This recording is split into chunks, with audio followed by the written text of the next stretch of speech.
5.1 and 5.4. You're probably going, why are you showing us this in a PHP 7 course?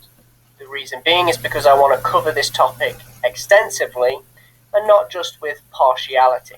So please do note that what I'm about to show you here doesn't just apply to PHP 7. And it is to do with type declarations, but this time it's to do with object types. And there is no polymorphism. So everything in the previous lecture to do with primitive data coercion, that is new in PHP 7.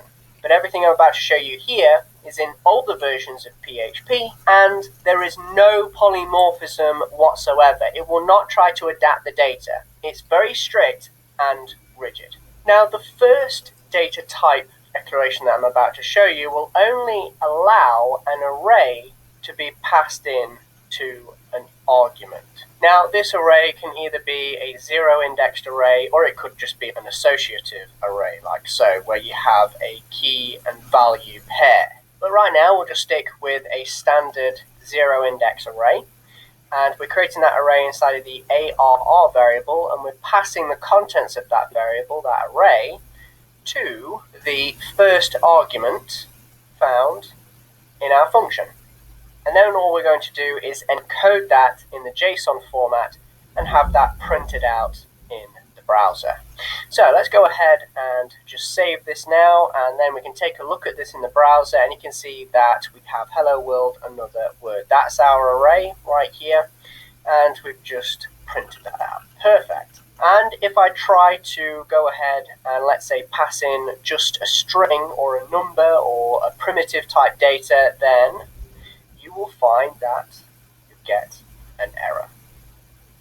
And likewise, as mentioned previously, you can also have associative arrays that have key and value pairs. And I can pass this in ARR like so. I can go ahead and save that, and then we can refresh, and there we go. We can see that our associative array was printed out in JSON. And it's important to note that this type declaration is available in PHP 5.1. Now, we also have the ability to define a callable data type declaration. So what does this mean? Well, functions in PHP are first-class citizens like some other programming languages.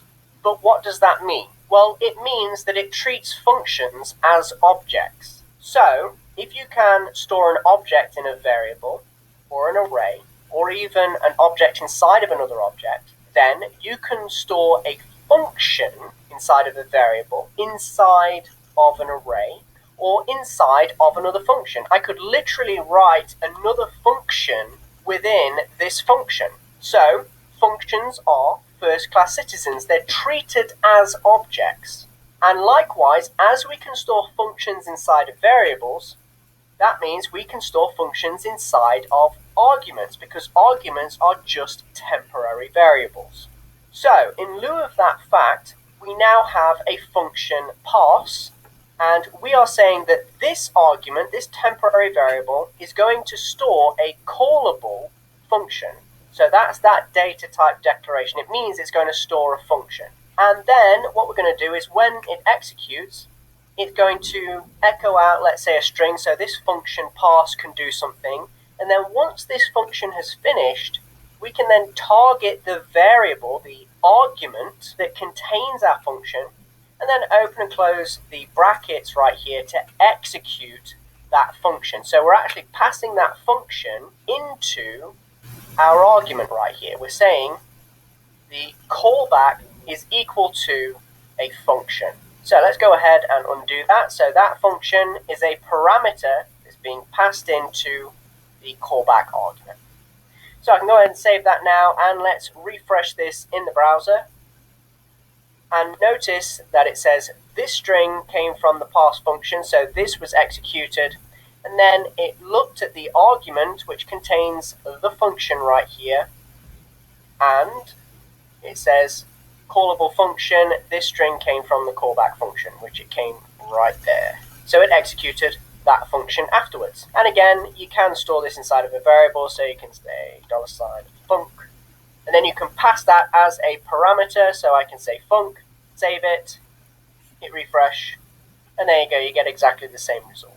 So functions are treated as first-class citizens or objects. And the callable type declaration is available in PHP 5.4. Now, as shown in the previous demonstration, we could set the declaration type to array, and that means that it could receive just an object. We just want to know if it's of the type object, if it's a zero-based index array, or whether it's a standard object created from a class. Whatever it is, it has to be an object. But the issue is, what if we want to make sure that this object came from a particular class? Well, we can actually do this. So what I've done here is I've defined two classes. So classes are here to build or create objects. And then I have said, right, I'm going to create a new box variable, and it's going to store a new cake object. So it's going to invoke that class, and then it's going to build an object from that class. So now our box contains a cake.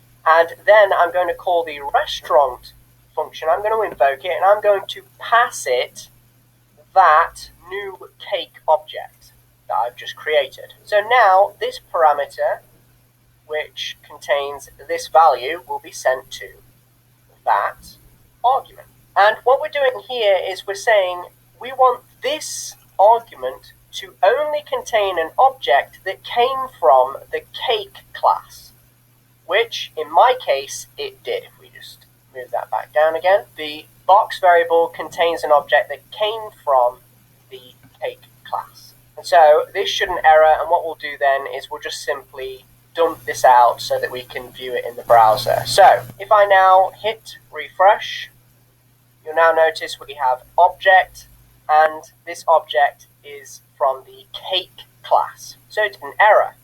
But what if my box contained a salad? Well, this object came from the salad class, and this argument right here can only contain an object that came from the cake class. Well, now we're going to have a bit of a problem. If I hit refresh, you'll now notice it says there's been an error. It must receive an instance of cake, meaning an object that was created from a cake, an instance of cake. But instead it got an instance from salad. It got an object that was created from the salad class, and therefore it errored. This feature is available in PHP 5.0. And also there's another feature available to you in PHP 5.0, and that is checking for an interface. So I can now create an interface, and all an interface does is it checks to make sure that your classes meet certain requirements with their methods and so forth. So I'm going to create an interface called checker, and I'm just going to open and close my brackets. And then I'm going to say, well, I want the cake class to implement. So I'm going to say that's going to implement the checker interface. And then that will make sure that it has certain methods and properties of the class. And instead of writing the name of the class, what we want to do is we want to type the name of the interface right here, checker. So it's saying whatever this object is, it must be created by a class that implements the checker interface. That's what we're saying right there. It must comply with that interface. Now at the moment, don't forget, our box contains an object that came from the salad class, and that doesn't implement the checker interface. So if I save this and I hit refresh, you'll now notice it says, nope, sorry, it must implement the interface checker. Now let's go ahead and change that to cake, and go ahead and save that, and then hit refresh. Now you'll notice it did an error because this